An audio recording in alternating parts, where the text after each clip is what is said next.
She was supposed to be invisible. 5 long years spent scrubbing the marble floors of the Langston Grand, fading into the shadows as the quiet night janitor with a gentle smile, never once raising suspicion. But Naomi Brooks, that's me, was hiding right out in the open. Behind the mop and bucket, I carried a doctorate in linguistics and the rare ability to switch between 9 languages without missing a beat. The perfect disguise for a woman chasing whispers of her missing sister Lena, slipping through the cracks of a world too busy to notice. Blend in. Keep your head down. That was the plan. But plans have a way of unraveling at the worst possible moment. It all began on a cold Tuesday night, just after a disastrous dinner meeting, when hotel CEO Christopher Langston stormed down the hall like a storm about to break. I was there, cleaning a fresh spill, when a terrified child burst into tears, crying in Dutch, scared out of her mind. Kneeling beside her, I whispered comfort in flawless Dutch, then shifted to German for some lost tourists, and tossed in Mandarin to calm a group of irritable business travelers. That's when Langston's sharp eyes caught me, like a hawk spotting a lone bird in the open. Suddenly, I wasn't just a janitor. I was a puzzle he was determined to solve. "You really speak all those languages?" he challenged later, his gaze sharp and calculating. "Yeah, E-doll, is that a problem?" I shot back, because let's be honest, people get suspicious when you don't fit their idea of normal. But instead of backing off, he switched to French, then German, even struggling through Mandarin just to keep the conversation alive. His effort made me grin. His Mandarin was rough but genuine. He kept digging. Where had I learned all these languages? Why hide behind a mop when I had so much to offer? Curious people don't know when to quit. From that night on, I could feel the eyes on me, watching, waiting, questioning. I tried to keep my routine, greeting Jorge at the front desk, slipping little language lessons into our late-night chats, quietly fixing mistranslations on emergency exit signs. I wanted to stay invisible, but I couldn't help stepping in when I saw someone struggling, a worried Japanese tourist fretting over meals, French couples tangled in holiday arguments. How could I not? Jorge, the bellboy with dreams bigger than the lobby, started calling me Ms. Languages, telling me I should be teaching, not cleaning. I helped him prepare for his scholarship exams in stolen moments between shifts. What he didn't know, and what no one else could ever glimpse, was the box of secrets tucked away in locker 847.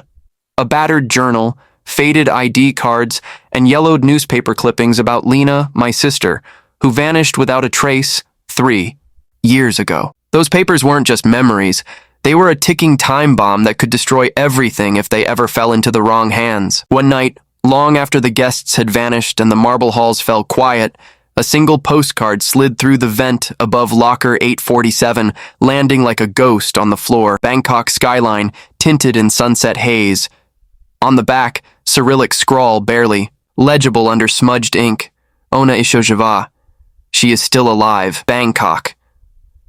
My hands shook as I stared, heart pounding so hard it drowned out everything else. 3 years. 3 years of silence, of dead ends, of pretending Lena was just gone and not taken. And now this. A whisper from the dark. I didn't even have time to process before Langston started circling again, asking questions, poking around, talking about moving me up to guest services, calling it a promotion. But I knew it was surveillance with lipstick on. He grilled Jorge, but Jorge couldn't tell him anything real, just that I spoke languages, helped people, fixed problems. Evelyn, though, Langston's sharp-eyed assistant, was another matter. She smelled blood. Dug into my personnel file and found nothing but air. No real work history, a fake emergency contact and a name that wasn't mine. I could see it dawning in her eyes, suspicion turning into certainty. The dam burst on the night of the Langston Gala. Langston called me in, said I'd be the hotel's cultural liaison for the evening, wanted me charming diplomats, translating for high-end guests, smoothing tensions nobody else could even hear. Brewing. I wore my only decent dress, lifted my chin, and played the role. Portuguese with the Brazilians, Japanese for the investors, flipping between Korean, German, and French like second skin. For the first time in years, I wasn't hiding. I was me. But across the ballroom, a Japanese businessman, Mr. Tika, watched me with narrowed eyes and a tilted head. "You remind me of someone," he said slowly. "Dr. Lena Brooks." My heart stuttered. I laughed it off, but inside I was unraveling. Later that night, I found a photo of Lena slipped under the break room door, along with a torn piece of a classified document. Something about linguistic pattern analysis and behavioral conditioning. My hands turned ice. Someone knew exactly who I was. Jorge caught me staring at it, and the truth came spilling out. About Lena, about the UN project, about the Cultural Bridge Initiative that was supposed to unite peacekeepers and local cultures through language, but got twisted into surveillance and control. About how Lena discovered the truth, tried to expose it, and disappeared in Thailand. How I'd run, vanished into a mop bucket and a fake name, trying to survive the silence. "If she's alive, you'll go after her," Jorge said, not asking, just stating, and he was right.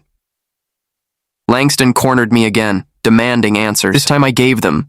Told him everything, how Lena and I had built something pure, and how it was corrupted by Silas Corp into something monstrous, how they'd used us to fine-tune behavior prediction models tested on populations too poor to protest, how Lena disappeared the moment she leaked what she knew. To my shock, Langston didn't flinch. He listened. He believed me and promised to help, but we didn't get the chance. Evelyn's background check must have triggered a silent alarm, because Silas Corp came knocking.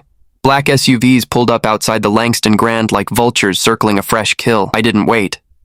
I bolted down the fire escape, clutching a message that had been jammed into my locker just hours earlier.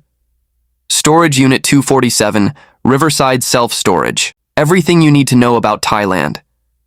Inside that dusty tomb of secrets, I found the video. Marcus Webb, Lena's handler, eyes hollow, voice low. He said Lena was alive, said she was being held just outside Bangkok in a private facility, said Silas Corp wasn't done with us. They wanted us back. Not for peacekeeping, for research, for something darker, something worse, something global, and suddenly, what began? As a sister's desperate search became a war neither of us signed up for, but both of us would have to survive. We had to stop them. Silas Corp, the people turning language into a weapon. What Lena and I created to unite people, they twisted into a system for control. Jorge and Langston stood by me. And turns out, Jorge wasn't just a bellboy. He'd once exposed a trafficking ring and vanished into low-profile jobs to stay off the radar. Just like me. He had contacts in Thailand, people who owed him favors. That's how we found Samshai, a fixer who talked in code and traded in truths. He told us about the island, rumors of scientists being kept there, made to work on advanced language systems. Lena had to be there. Armed with stolen blueprints, maps, and one shot at a rescue, we planned the impossible. The break-in was chaos. Dark water, narrow tunnels, armed patrols, cameras everywhere. But inside, I found Lena, barely conscious, her mind dulled by drugs, still being forced to refine the very tech she tried to destroy. We broke her out. And with her, 12 others, scientists, linguists, coders, all stolen for their intelligence, prisoners of their own brilliance. The chief of security tried to stop us, spoke about peacekeeping, about using language to prevent wars, but we knew what it really was, mind control disguised as diplomacy. We fought our way out. Smoke, gunfire, panic. Lena ran with the others. I stayed behind to upload the truth. Every file, every document, every secret. I didn't know if I'd make it out. But I had to make sure the world knew. Somehow, I did. 3 weeks later, we were holed up in a quiet town near the Hamptons. We had everything. Proof, names, footage, testimonies. Jorge got accepted into a top-tier scholarship program. Lena gave her testimony to the UN. Langston put everything on the line to support us, but Silas wasn't done. They were planning to use their system at a global summit, manipulate trade deals, redirect policy, influence elections, quiet control, no blood, just stolen minds. So we hit them where it hurt, hijacked their translation feed. As delegates sat, with earpieces in, we cut through with one sentence: "You are being manipulated." In every language, across every headset, the illusion shattered. Leaders pulled off earpieces. Security panicked, and Silas Corp's house of cards collapsed. Even Evelyn, Langston's assistant, the one who had tried to expose me, switched sides, risked her life to help us bring them down. Langston lost his company in the fallout, but he didn't regret it. He transformed the hotel into something new, the Langston Institute for Linguistic Ethics, a place to teach the next generation how to recognize manipulation, how to protect freedom through words, not erase it. I became its first director. Lena rebuilt safeguards for AI translation systems. Jorge created mobile tools that warned people when language was being used to steer them. And slowly, the world changed. Laws passed. Cognitive liberty, your right to think freely, became something worth fighting for. But threats didn't disappear. They just got smarter, more subtle, and so did we. Now I don't hide. I walk the same marble floors I once scrubbed, no longer invisible. And when someone asks who I am, I tell them I'm the woman who tried to disappear until truth gave me something worth being seen for. Because in the end, language is power. Not just the power to speak, but the power to control, deceive, liberate, or heal. And if you're not paying attention, someone will use it to rewrite the truth right under your nose. Maybe I started out with a mop, but that was never the story. The real story is about what you do when nobody's watching, about risking your safety for someone you love, about stepping out of the shadows not to be noticed, but to make sure the world never forgets what was almost taken. So let me ask you, how far would you go for someone you love? And more importantly, how far would you go to protect the truth?